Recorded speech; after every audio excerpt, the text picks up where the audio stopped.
Hi, I'm Michelle Olivier, and you're listening to Hey, I Want Your Job, the podcast that looks at amazing jobs and what it takes to get them.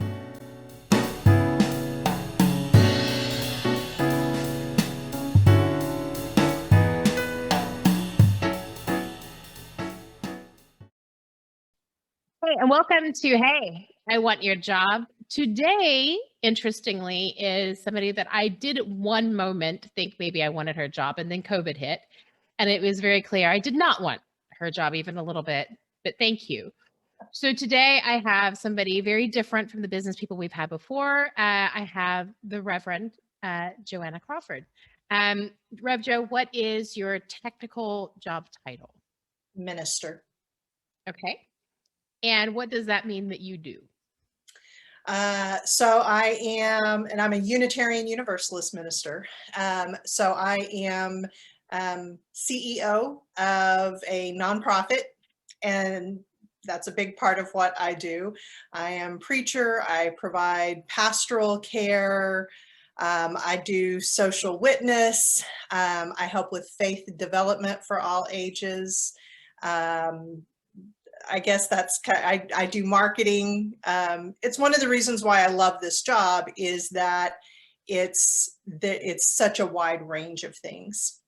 So the first thing I want to clear up, because as a UU minister, you know that the first question everybody has is, what is a UU?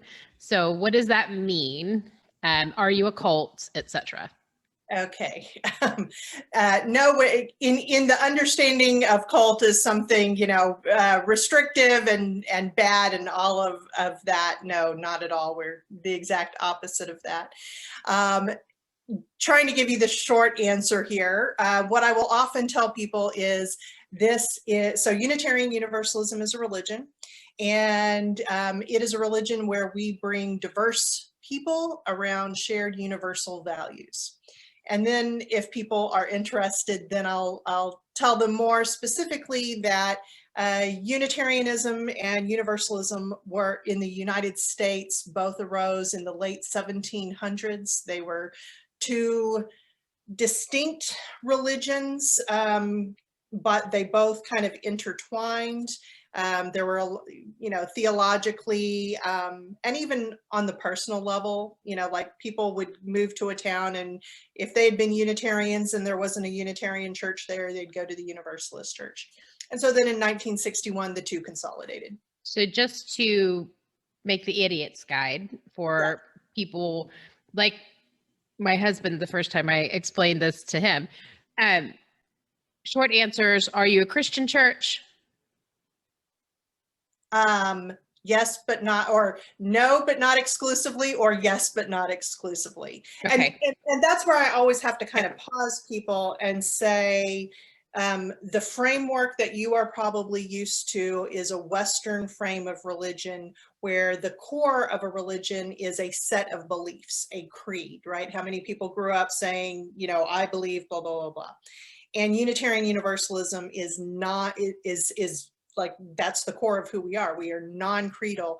Rather than having a set of beliefs that we all agree with, instead we are centered around covenant, our promises to each other, which are about our values, and they're about this idea that we're all each on a different spiritual path. And so how are we going to support each other? And how are we going to work together to be good and do good?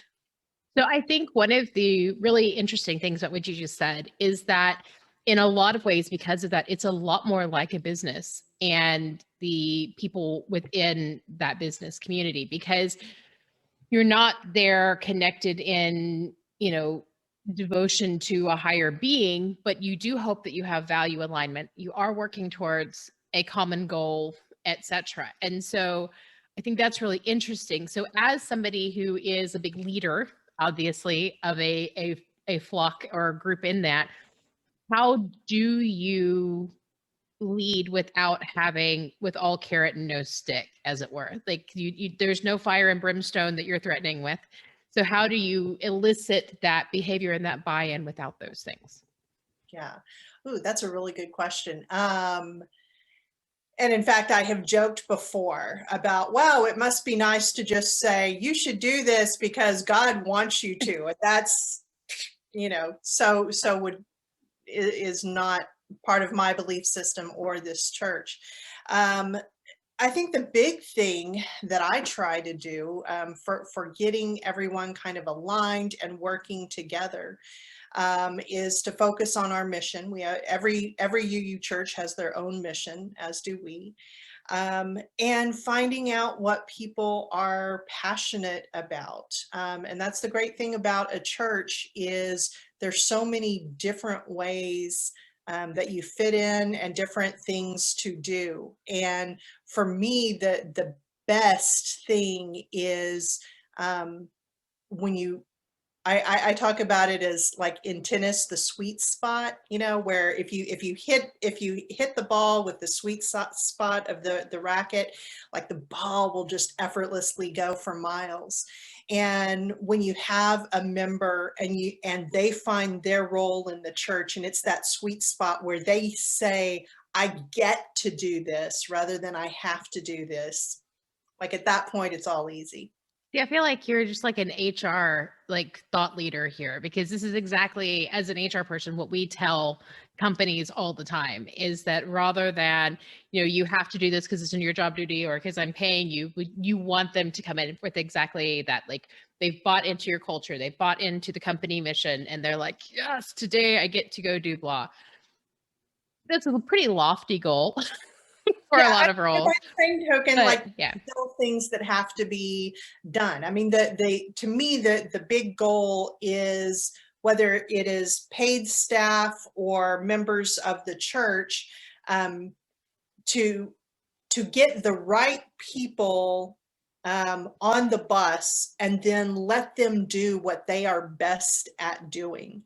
And nonetheless, we need a treasurer.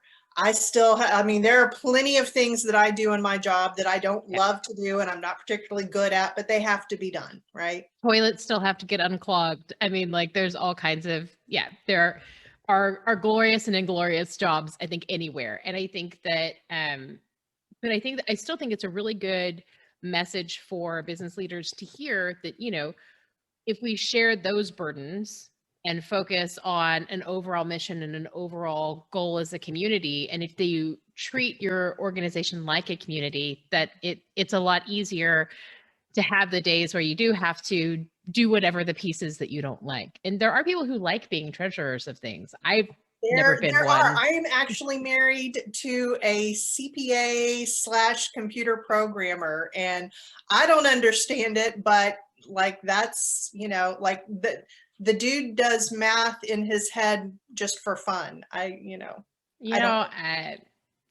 Different strokes for different folks, I guess, is as much. Yeah. No, I understand. My husband is currently building our 2-year-old his own video game. And because it's fun, apparently. Like he's 2, baby. He's 2. He was like, what? Yeah. So no, I completely understand the not understanding your other half situation. So we're talking about like things that you love and things that you don't love in the job, and motivating people. One of the things that I think is really interesting, at least with media, tells us that people who become ministers are called, and there is a higher power, angelic light implication to that calling part of it. What does that look like for a UU minister? Because we, in the faith, we know that you don't have like there's not an old guy with the beard that's in the clouds calling you necessarily. So what does a calling to UU ministry look like? It absolutely depends on the minister. It's different. Of course. It does. Of course. I mean, I have some colleagues that for them, it was a very kind of like analytical, methodical. They were like, okay, well, I have these skills and I like doing this. And so I think this would be a good fit. And I have to say, mine was actually like a burning bush, road to Damascus, call to ministry. Like you, I grew up UU, which I'm so grateful for. And so my I use the term God in a very broad way. I mean, it's to me, I kind of think of it as a placeholder for, you know, something that I can't describe.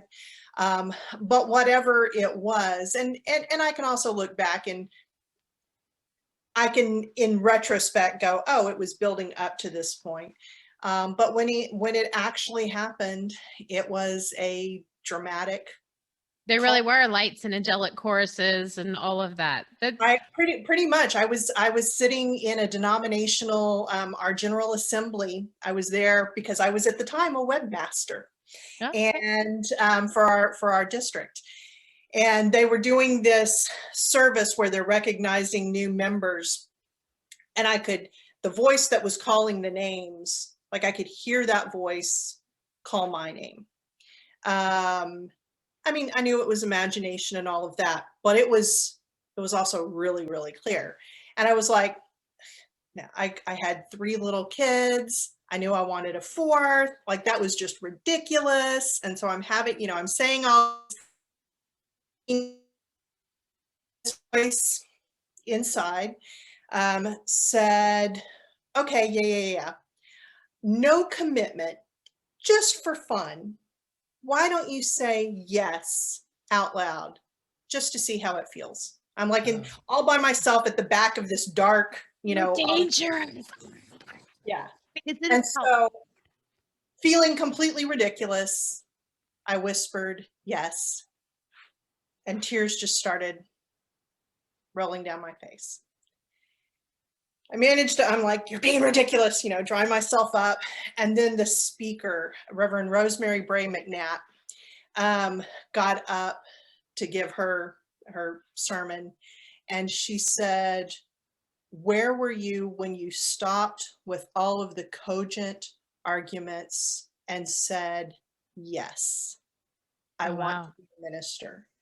And at that point, I really started sobbing, and I was in seminary, like, you know, 2 months later. So you brought up the realities of family and babies, which leads me to the question we ask all of our guests. How do you answer when people ask you how much you make? Oh, I really don't get that question. If I do get the question, it's from a member of the church, and we are it's a completely democratically run organization, and so they y'all actually vote on my salary every year, and so I just say, here's a link to the budget, like they, you know, they can see it there. So, but broadly speaking, ministry is not a get rich quick plan. And if it is, it's a terrible one. You should get a new fucking plan. Right. So you were talking about like the practicalities of being a mom of 3, wanting a 4th for reasons I will never understand, because 2 is more than enough. 2 is the hard. See, yeah. So anyway, it's not, being a minister is not a lucrative. So anytime that's the case, you can argue that there's a lot of privilege that goes with being a minister, that you're in a position where you can afford to have 3 kids, and still go to seminary, etc. We're at a place right now as a community globally where we're trying to reevaluate our privilege. Talk to me a little bit about privilege in ministry and where that is and what you think needs to change. Yeah, well, and the economic privilege is something that in our denomination we are talking extensively about right now, because seminary is really expensive. I mean, I've been a minister now for, I guess, about 9 years, and I'm still paying off student loans. And we're not a lot, you know, there are large denominations where you go to seminary and most of it is covered, right? They have these, you know, years and years of endowments and everything else. And for the most part, we don't. And so we don't know what the answers are right now. There's a lot of interesting ideas that people are talking about, because I will say, like, you need the education in order to do this. And so people are talking about, okay, well, what about if churches, if that begins to be part of their incentive, either, like what was the show, Northern Exposure, right? That pay for the person to go become a doctor, and then you have to be a doctor there Yeah. maybe we can do stuff like this. I know that there have been some churches that have offered to help with some of the student loan repayment as a bonus if you come and serve their church. But those, again, you run into this situation of, and those are the wealthy churches. Mm-hmm. The majority, we have some really big, healthy churches. We have some smaller, healthy churches. I would say Live Oak is great about that. The UUA actually puts out guidelines according to your geographic area and the size of your church that says, okay, here's what we consider to be a fair salary range. And Live Oak does that. But so many of the churches and fellowships are small, and they can't afford a full-time minister, and it's a real challenge, because the way that a church grows is by having good professional leadership.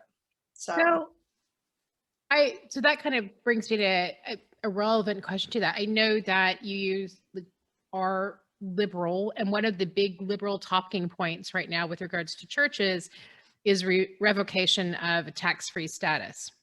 It seems to me that from a funding perspective, the wealthiest churches will take a big hit, but they're still really wealthy churches. Yeah. Whereas the smaller churches like Live Oak are the ones that I could see that being almost a devastating blow. Yeah. What is both the UU perspective, party line, if there is one, and the Reverend Joanna perspective on that idea? Yeah. So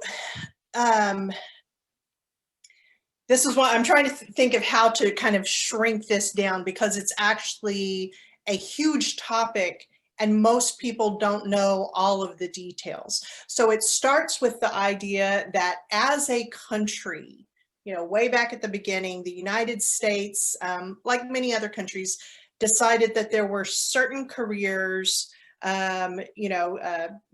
police officer, minister, etc., that benefited all of society, not just, the area that they served. And so there were some things that were put into the tax code to support that. And I think that you can actually, and granted, I'm biased, right? I'm a minister, but sure. I think that if we clergy take that seriously, that there is some merit in it. Hopefully if I am doing my job well, it benefits not just the people who are members of Live Oak, but the wider area. And so you have these things, you have all kinds of things written into the tax code, both for the church as being a nonprofit, but also in terms of how you pay clergy. And it is so incredibly complicated that it's not just, okay, let's revoke, this status. Mm-hmm. It's, you would have to go in and change all of those. For instance, as a clergy person, I don't, if I got fired tomorrow, or if I quit tomorrow, I don't. Please don't. Yes, no, I love my job. But I don't qualify for unemployment insurance. Okay. In terms of how things are done financially, I technically do not work for the church, even though I get a paycheck for the church. I am an independent contractor and have to pay my own taxes that way. So I'm sorry to go down this rabbit hole. No. That's really, I think that's important, that it's a more complicated issue than people think. I didn't realize that. I thought it was very like somewhere somebody wrote on a stone tablet that we can't tax churches and that we could just like unchisel that and in comes all the money. And that's kind of how the media portrays it. So I think that's important to know that it's a lot more nuanced and complicated. Yeah, it's very complicated. And I would say it would really, it would hurt the United States because you have so much work that is done through churches. I mean, like I would say our church, when we're not in pandemic times, we are an affordable or sometimes even free place where organizations can meet and do events. That would have to go away because we'd have to become for profit. So it is complicated. At the same time, I don't think it's as easy with any of us that during COVID, you see people who are less scrupulous from these hyper mega churches on private jets. Oh, yeah. You know, all etc. While people within their own congregation are hungry. The churches that didn't open their doors during the freeze, for example, like all of those types of things, it sits so badly emotionally and spiritually with the nation that is already struggling with us versus them, etc. So do you have a thought on compromise, or is there reform that's needed in the nonprofit status that like, oh, you know, if your church earnings over X amount don't go back to your community, they go straight to the coffers of the local guys? Or I mean, what is your thought? Is it okay for ministers to get rich? I don't know.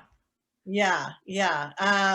I don't think I'll be running into that anytime soon, so I can't really speak to that. What a good problem to have. Yeah. I mean, right now, one of the big things that I think does work is that there is a social pressure, and the great example of that is Joel Osteen's church in Houston. Because during the last bad, the flooding after the last hurricane, they were not letting people into the building. I know, I used to live in Houston, so I don't know Joel Osteen, but I do know other clergy, and I know that it was actually more complicated than the press was making it. Always is. But nonetheless, that pressure came on them. And so during this last freeze, they were one of the first ones, opening their doors, as I understand it. So I do think that the social pressure is big.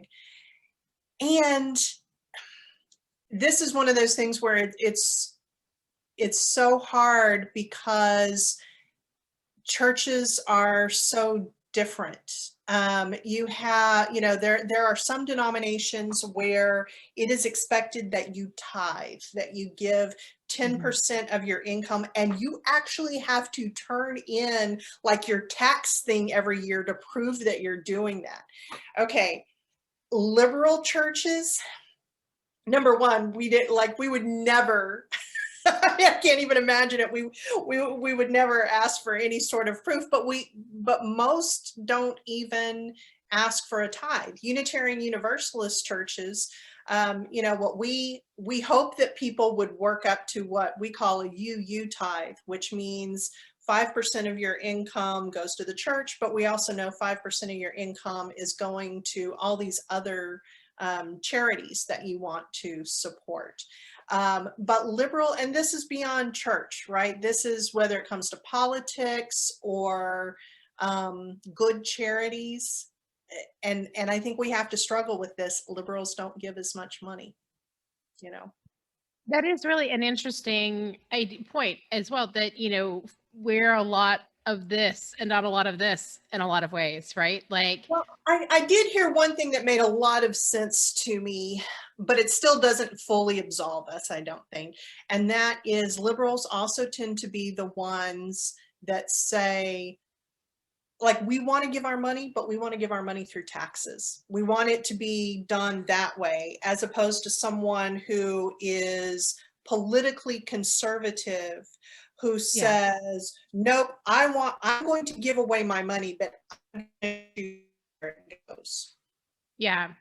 I think that's part of, I don't know. I think it's a very interesting problem that we have, that ultimately liberal causes are underfunded relative to their conservative counterpoints. Yeah. And also liberal events. So it's not just our money that we're not giving, but it's also our time, etc. And I understand the argument that liberals are more likely to be in, positions where it is difficult to get off of work or what have you. But I mean, I'm not sure anybody is in a job that's like, oh, you wanted to go protest? Please, no, take the whole week. You know what I mean? Like, that's not a thing. So what do you, I mean, because you shepherd a whole flock of crazy liberals. What is your take on why do we not show up financially or time-wise?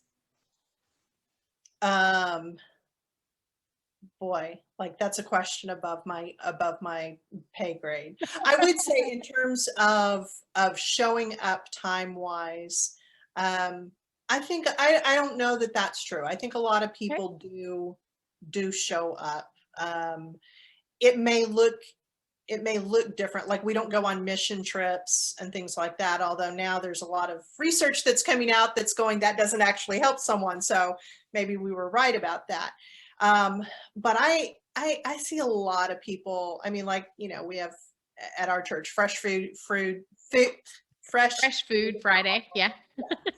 and things like that. And after the this recent freeze, we had clean water. So we had a ton of people showing up at the church wearing masks so that we could get clean water to people. So I don't know. It's not something I have researched. In terms of giving the money, I have so wondered about this. And I will say, and my spouse and I give a lot. I mean, like, this is one career where we actually give back like part of my paycheck to the church. But my husband grew up in a Methodist church where there was just sort of a different expectation around that. We don't have that expectation, I think, in liberal churches often. And there's part of me that also wonders kind of motivations of why, like, we joked about, I don't have hell or anything like that in my arsenal. I don't know. I'm really curious how much, not the threat of hell, but the idea of God wants you to do this. How much does that influence others? I think that makes sense, that if there's like a theological compulsion, the God, the person that you worship is doing this, and then eternal salvation or damnation in the mix, like that definitely would change your calculus real fast, right? Like, right. You don't give 10% to the church, you burn for all eternity. I can get real frugal on things around the house. Right. That's good math. Yeah. But with that, and here's the, I mean, okay, so I have to say this, and I am lucky to serve a church where we have so many members that are so generous.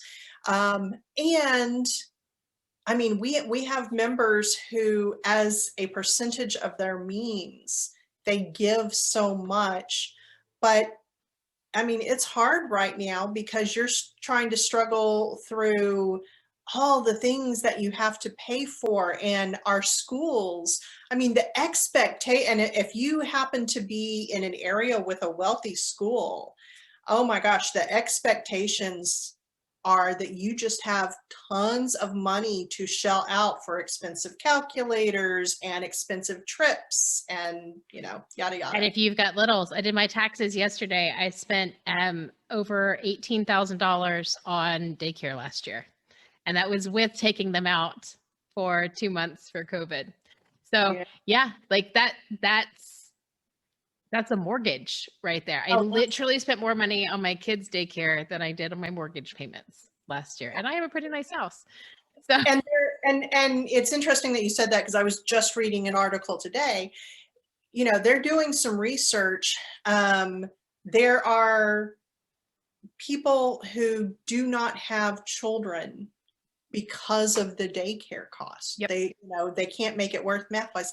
And it looks like because of the pandemic, there were all these jokes, right, about how there was going to be this baby boom because like we had nothing else to do.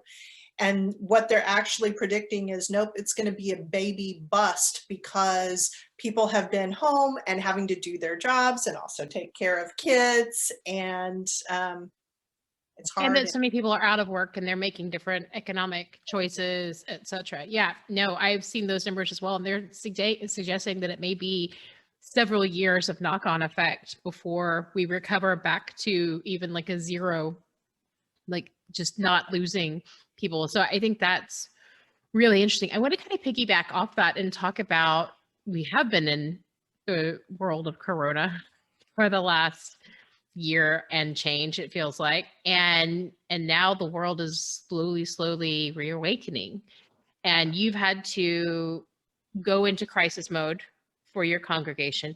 In some ways, crisis mode is really clear, right? Like everything's a shit show. Yeah. Everybody has anxiety. Everything is kind of at this level. But now we're in this weird gray area with, shoots of hope, and then at the same time, awful anxiety about that hope itself. Talk to me about what are you seeing right now about people's anxiety levels, and what does ministry look like in this time? Right. So actually just recorded a sermon all about this because that's what I have to do now, right? I can't wait till Sunday. I record a sermon. I think one of the big things that I'm seeing is we are like during the pandemic, we were already in different places.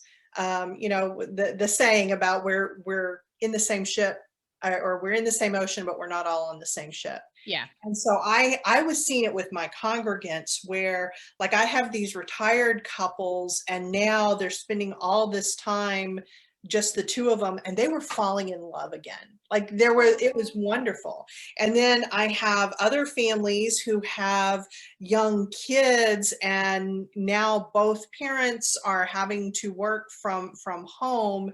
And, I keep checking in with them and I'm like, how you doing? Did you kill each other yet? Yeah. How about now? I think I literally just sent an email where I said, you haven't killed your spouse yet, right? Yeah. Now what's happening is some people have the vaccine.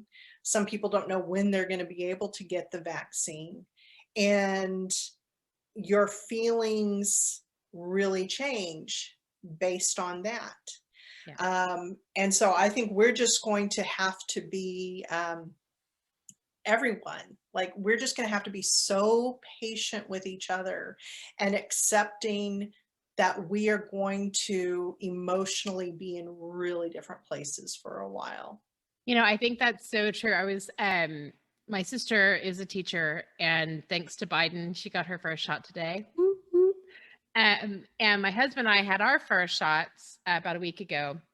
And so she said something when she booked her, she was like, and then we can have party. I was like, and like, I just completely freaked out. A, because I'm a massive introvert and the idea of a party always gives me the heebie-jeebies. But B, because it's been long enough that just the idea of being unmasked in a group of people feels weird and a little intimidating. The idea, like, I love going to restaurants. I love not having to cook. Yes. And not having to do dishes. Not have to clean. Yes. I love it. I've missed it so much. At the same time, honestly, when I think about going to one of my favorite restaurants with a group of friends, ordering cocktails and having a nice long dinner which normally would have been one of my favorite things to do, it gives me anxiety. And I think a lot of people feel that right now. And it's so weird and it's so hard to quantify. And I can't imagine trying to, like I said, guide and minister people through all of this. Honestly, one of the big things that I'm trying to do right now is set the expectation of this next year, we are going to be in recovery, because I think that it's going to take that long. And not to get political about it, but it's not just recovery from the You can get past political. year. It's okay. It's recovery from the past 5 years. Yeah. We have, like, how tired are we of the word unprecedented? We have seen so many things that we never thought we would see. Mhm. I watched President Biden last night. He was speaking to the nation. And one of the things he talked about is you have lost faith in your government. And there's going to be so much recovery around, like, introverts and extroverts. Both of us are going to have to figure out how we do social stuff again. Yeah. The feelings of fear. I mean, it's crazy, right? It was actually breath. Our breath was Mhm. potentially poisonous to each other. Yeah. That's not going to be something where just you get the shot and boom, you're okay. Well, I think especially for parents, like, I know your kids are bigger, but they're still young and impressionable. You've got high school kids, and they're still mapping out their place in this world. And then we just threw this huge spanner in their works of all that. My godson, this is his freshman year of high school. He was always going to be awkward. Don't get me wrong. I love him, but I know where he is too. But then he spent a whole year not being able to have high school experience, not being able to walk those hallways or get to know those teachers and all of that. And it's going to affect it, all the way down to my littles, who are terrified of anything related to the coronavirus. Oh, mama, we can't go to the zoo because the coronavirus will kill us. And I'm like, Yeah. I mean, that's Not so, only that, but for the little ones, think of what they're, because especially the ones who have been only staying at home this whole time, where they've had no exposure beyond that.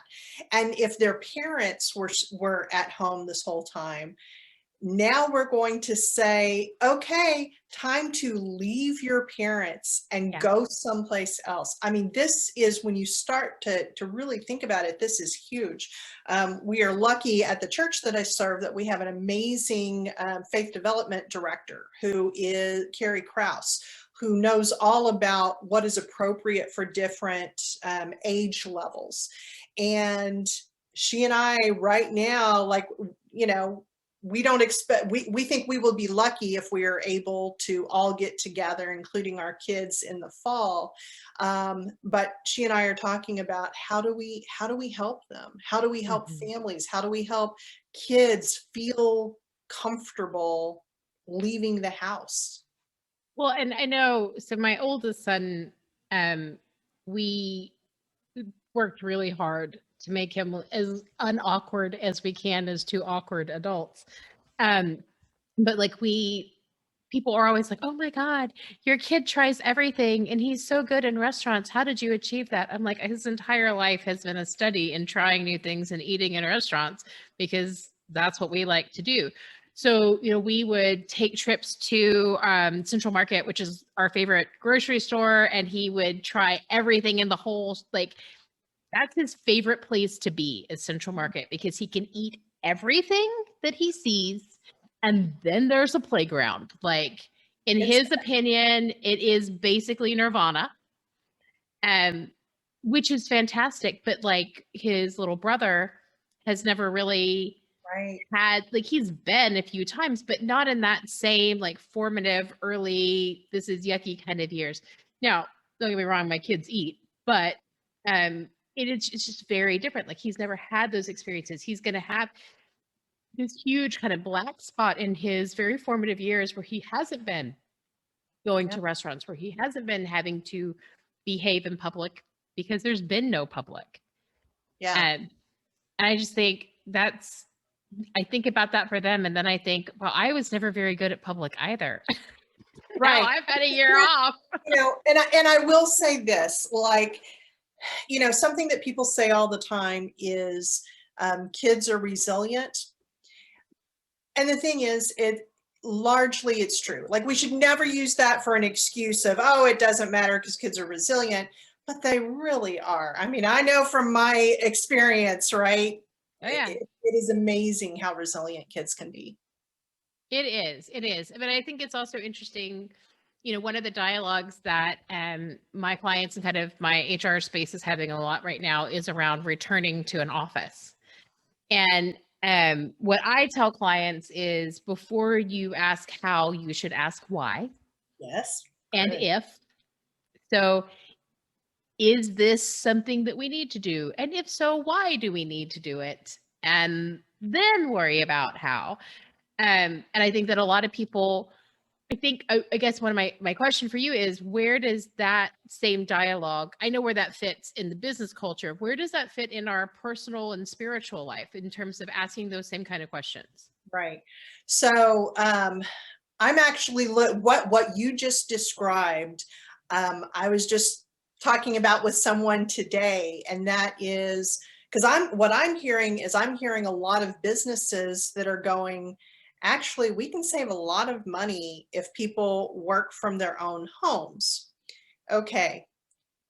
What I recognize I have done, and I suspect I know my spouse has done, I suspect a whole bunch of people have done, and that is, there's this past year, there's nothing else we can do, right? We can't go anywhere.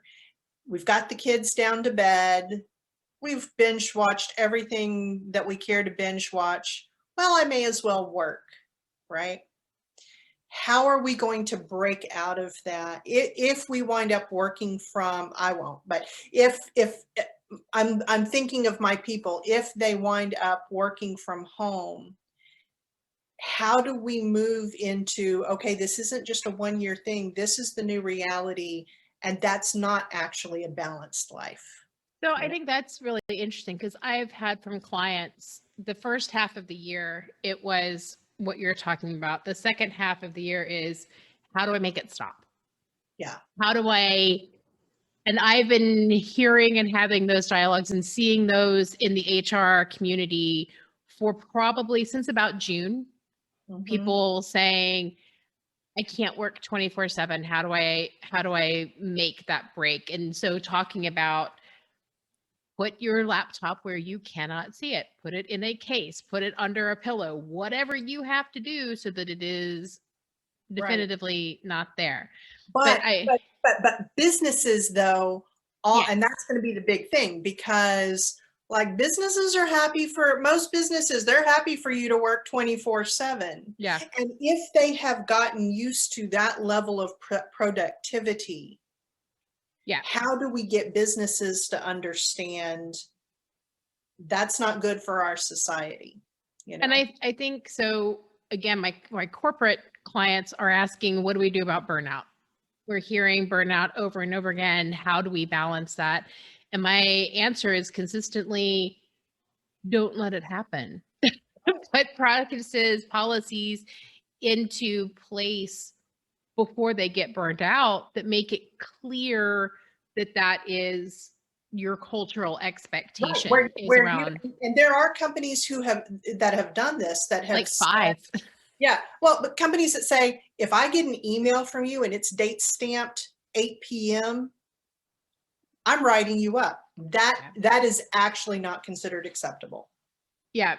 And it's so interestingly, the EU and UK, back when they were part of that, one of the things that they did was tracking your working day and making that, like, if you send an email at X o'clock at night, that is, you are now considered to have worked during that time, which means that you must be remunerated for that, Yeah. either from a cash perspective or from a leave perspective or what have you. And so all of the working time restrictions applied suddenly to emails.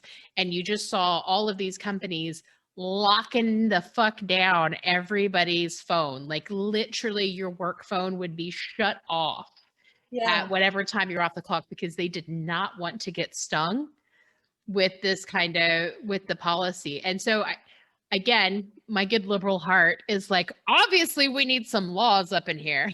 Right, to right. Make employers do it. My business head says that that will probably not work fly in this country, that we got to change hearts and minds. But so just so you know that it has, there is somewhere that has tried something like that. I don't know if you were familiar with that or not, but yeah. Heard about it and love it. And the United States is really different, right? So different, so very different, crazy different in all of those ways. So let's talk about a little bit the mechanics of your job. So I get the visionary spiritual leader part of it. I know what media has taught me your day ending in Y looks like. I've watched A Preacher's Wife many times. I'm a big Whitney Houston fan. So I feel like I obviously know what you do. Talk to me. What does the media get right? What do they get wrong? Most things the media gets wrong. Okay. Starting with women can be ministers. A woman can actually do your wedding. I did a wedding for a couple of members several years ago that was held at Alamo Drafthouse, and before the wedding they were showing all of these clips from wedding scenes in movies. Every 100% of the I had a man. Yeah, oh, wow. all men. So start with that. One of the ones that, I mean, like there's kind of funny, things in terms of what they get right and what they get wrong. But the one that I have seen that drives most clergy just kind of the craziest is the lack of boundaries. You don't see any boundaries, and that is so not the reality and should not be the reality. Even if I were single, I cannot date any of my congregants, and not just because it's a bad idea, which it absolutely is, and I could talk for an hour just about how damaging it is for a church.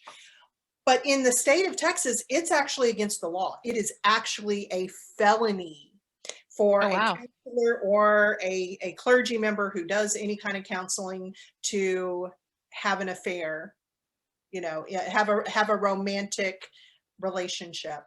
But even beyond that, like I don't do any dual relationships, which is hard. Like we have a really great optometrist in our congregation, but if I go to an optometrist and they give me an eye exam and they see that there's a brain tumor, like that person needs a minister who can help them. They need to not have to tell their minister that, right?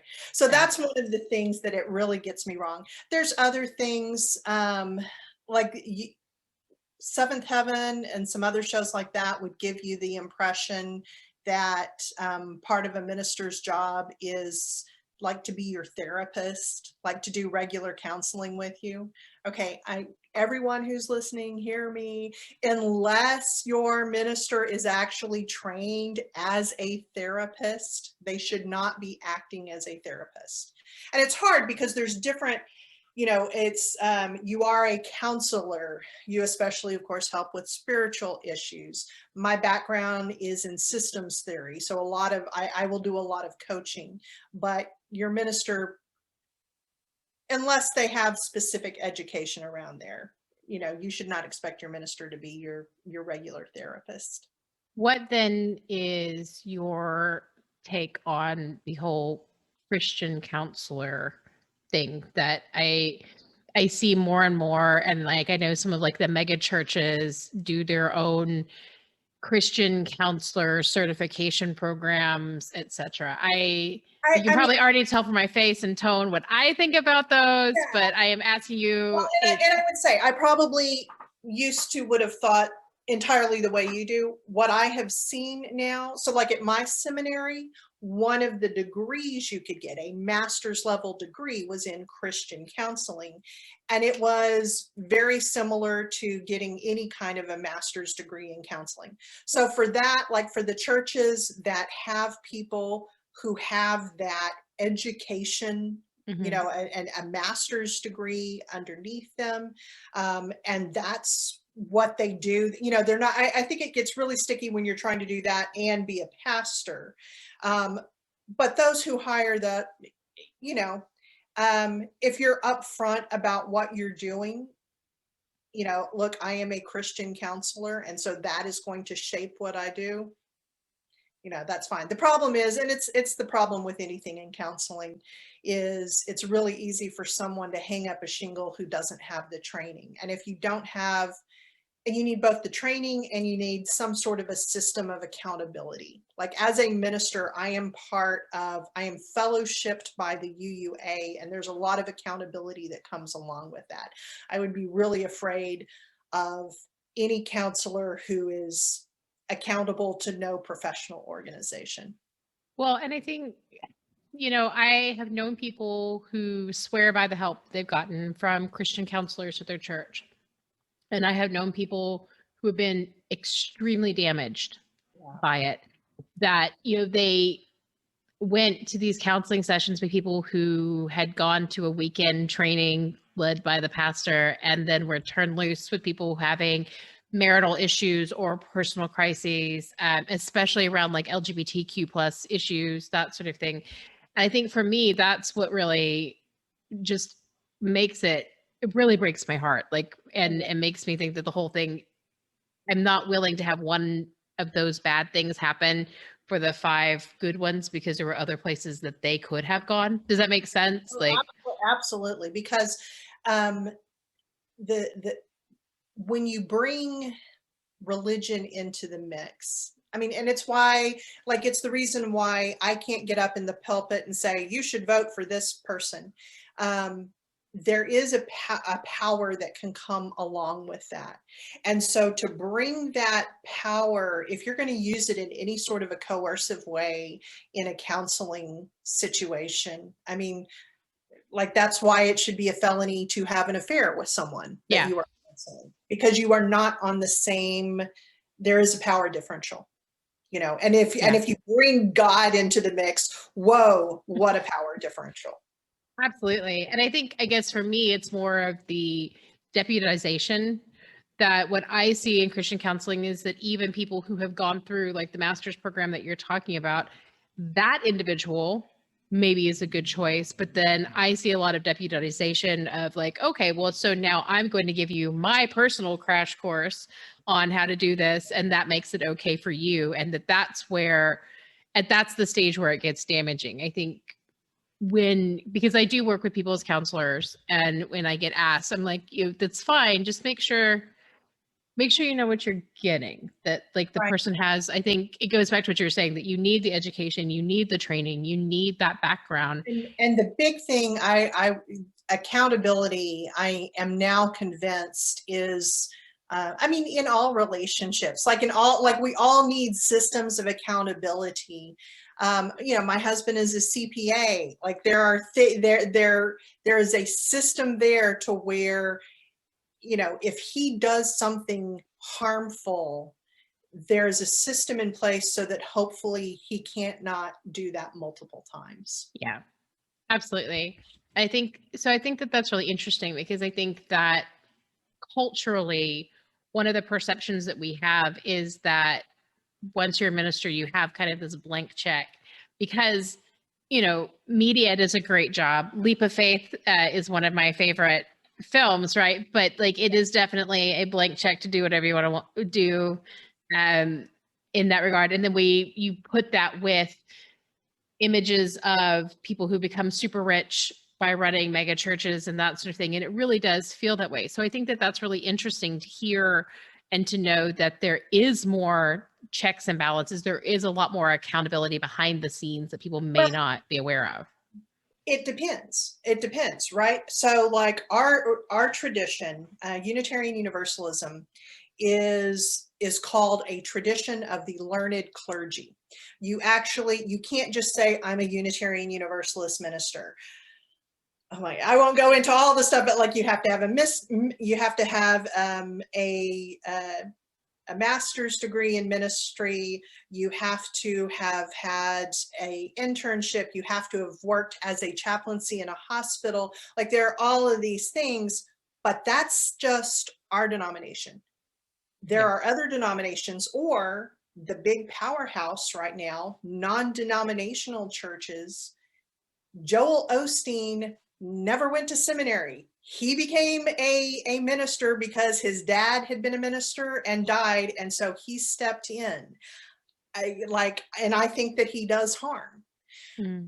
So just realize that just because someone says that they are a pastor, I mean, it's kind of like if someone says they're a counselor. Okay, what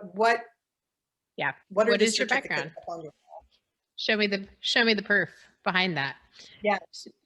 So we are running out of time, but I have a question that I am dying to ask you, especially based on everything else you've said. A big part I know of what you do is help other people who think that they want to walk the same path that you do. My first question is, have you ever had somebody come to you and say, Rev Joe, I want to be you when I grow up. I want to be a minister. And you've had to say, maybe not.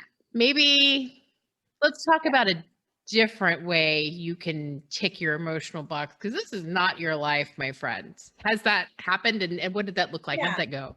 Yeah, it's happened. I didn't quite phrase it like that. You're better at phrasing than me. So yeah, it was more asking a lot of questions about why do you want to be a minister? Because people often have a really different, even people who go to church have a really different belief about what it means to be a minister. Like if you're becoming a minister because you think that everyone's going to love you, and like for all of the glamour, let me divest you of that notion real quick. So I have done that before years ago, and because some people are not suited for ministry and they wouldn't be happy in it as well. I'm just trying to picture glamour as a minister. Like, is it, do you need sparklier robes, Rev Joe? We can hook you up. I don't know, but I don't have it. But I also will say this, ministry is such a wide field. And so that's that. If someone came to me and said, I want to be a minister, my first question would be, tell me about the ministry that you want to do. So I am what is called a parish minister. I have colleagues who are ministers who are chaplains in hospitals. I have colleagues who teach the chaplains in hospitals. I have many colleagues who are what are called community ministers who work in different ways. In fact, we have one at our congregation who works with a UU retreat center. I know ministers who are like CEOs of nonprofits, like reproductive, religious voices for reproductive rights. I'm screwing up the name. Anyway, so that would be my first thing, is tell me about the kind of ministry that you want to do, because it's actually much wider than parish ministry. Okay. So then, I guess then my second question is the broader one. If people are listening to this, watching this and think, wow, I could do that. I'm going to heal the world through ministry, any of the iterations thereof. What would you say are, for you, the red flags in yourself and in considering that path that you should be like, if this is something that you feel or think or need, this is probably not the right path? Yeah. So definitely if you want to do it because like you see someone up on the chancel and you think, I guess that's the glamour part, right? Sure. People think. Yeah. And you think, oh, it's kind of a rock star sort of thing.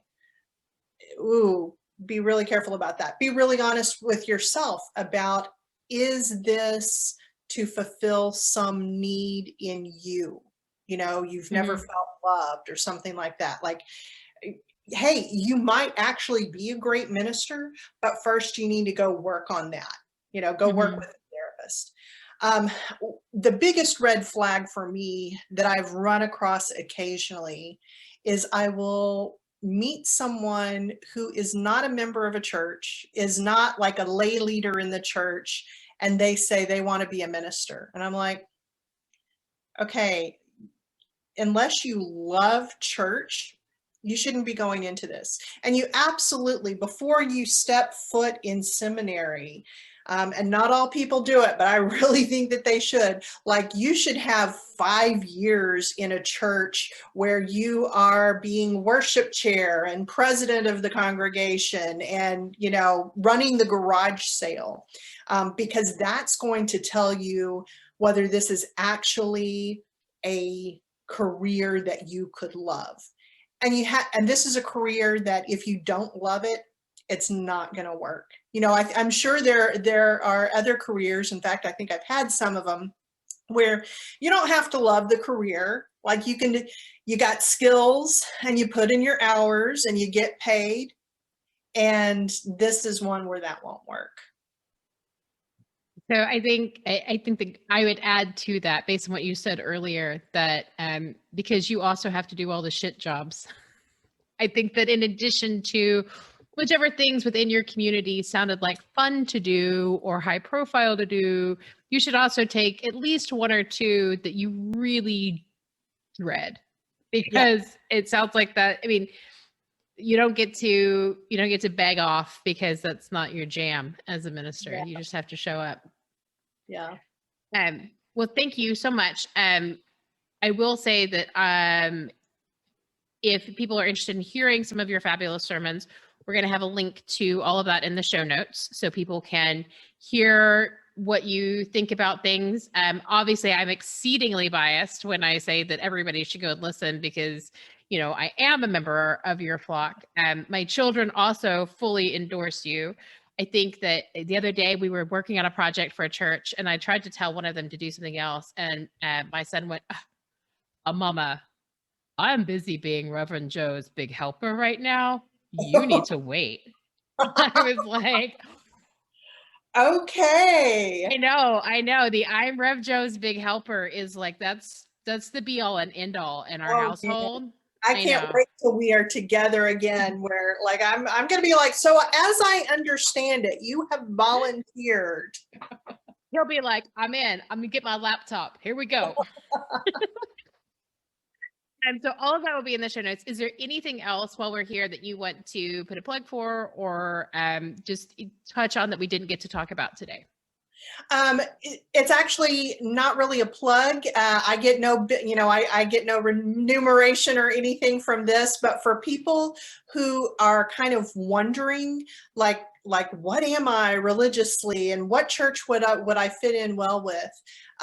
There's this website. This sounds like I'm giving you a BuzzFeed quiz, but if you will Google Belief-O-Matic, it's takes you to a website that I believe is all, interreligious, and it's actually a really great like it asks you some really clarifying questions, and it should probably help. I sometimes feel like we should give them like a little bit of money, because at least a few times a year, I'll have someone who comes to me and they'll say, so I took this quiz online and it said I'm a Unitarian Universalist, and I thought I should check you out. There you go.